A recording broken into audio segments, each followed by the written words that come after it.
A good team coming like City did it for a few years. They're not quite winning the league yet, but you watch them and think, fucking hell, they're good. I think Liverpool did it as well. The season before, they went, fucking hell, they're good.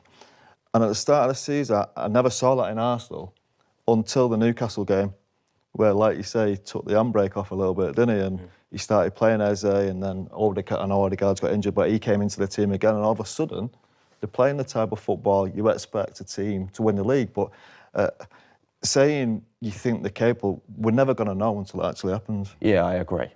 And in respect to the Man City game that you're saying is cowardly, would you say that Antonio Conte was cowardly before he lost 3-0 to Arsenal and then decided to switch it up, realised how good of a squad he had? It's about the intent. When we won the league, we went to Man City and we destroyed them. Like, when you win a league, when you're the challenger and you're trying to win a league, I think that you have to go to the home of the champions and announce yourself, claim the title, show them that it's not going to be theirs again. And I felt like you had a chance against Liverpool. Yeah. And I felt like that you entered that game in a cowardly way. I also agree with you, by the way. I think he learnt from that. And I thought that it was a brave performance, and everything that I said in the 2 previous games at St James's Park, he changed the total philosophy. I think he needed that slap in the face. I think he needed to realise how much talent is in this squad and pull the handbrake off. You know, let Eze have a little bit of fun in the middle.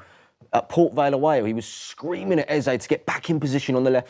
Sometimes you've got to just let players have a little bit of fun and come up with some magic, free-flowing football.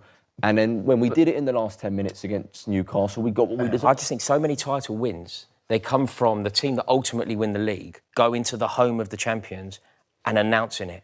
Like, we've had this discussion before, haven't we? You've got to go to these big places. And we went to Anfield a few times. You talk about March, April time when the pressure's really on. You get a win there. Fucking hell, brilliant. Yeah. You know what I mean? It destroys them.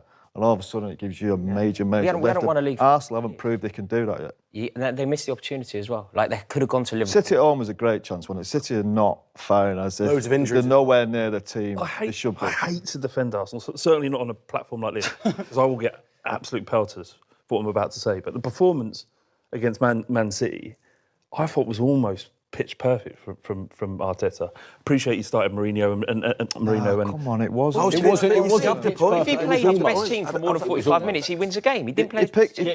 Sometimes the result. No, set pieces. They were better. We'd never know. But I truly believe if Arteta had played his best team for 45 minutes, he wins that game. Matthew, cowardice. What we're talking about now, everyone's arguing Everyone's and having a little pop at Arsenal. You're at top of the league right now. Do you feel, I know you feel, there's a media narrative against Arsenal? Look, there is a media... Look at the reaction. Is that an example? There's actually a media narrative, and you are included, Jamie, and I don't mean to disrespect you, but... You just have. Listen, before I go into a little monologue, I'll ask you, what is the difference?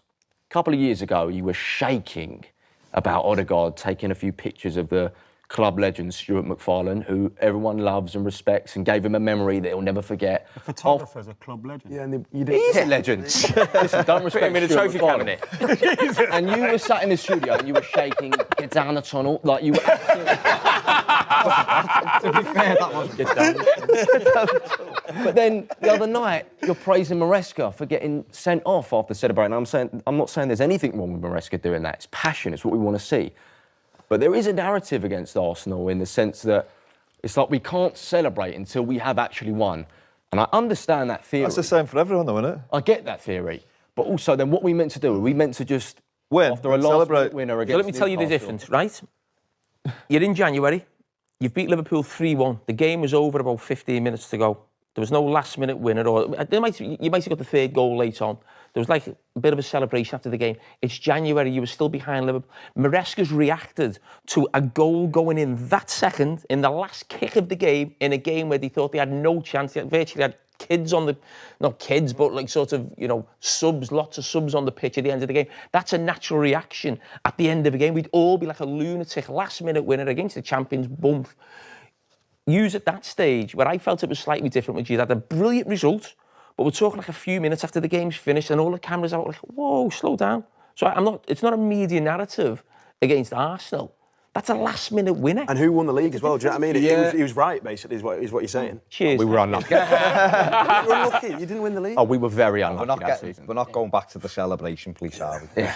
Now, this joy. What else do you feel about the media narrative then? Because I think Arsenal supporters online are a little bit touchy. Yep. Chelsea are not far behind at the moment. Only to you.